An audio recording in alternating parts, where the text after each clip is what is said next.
I thought I'll share with you some companies that we are looking at. So Apple, yes, it's oversold on the weekly chart, starting to bounce up. I'm afraid, however, I think looking at the more prescient monthly charts, it's likely to continue getting a bit of downward pressure for now. So I'll wait another week before I look to get in. Let's also have a look at Microsoft, similar kind of story. And you can see there the MACD, which is a lagging indicator.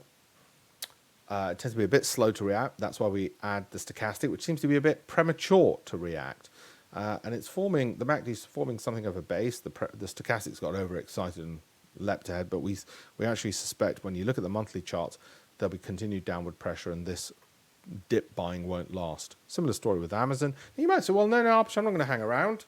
Say what you want. I think this is it. Well, that's fine. But edge in. Maybe don't put, if you're risk loving, you'd put your full allocation to Amazon in today. If you're risk neutral, you might put a third of it in this month, a third next month, a third the month after. And if you're risk averse, you'll just wait a week. And I'm risk averse. Same with Meta. I'm afraid I'm a bit risk averse just because I look at the monthly charts and there's still downward pressure on the MACD, which tends to be more indicative of what will happen on the weekly charts than the weekly charts themselves are.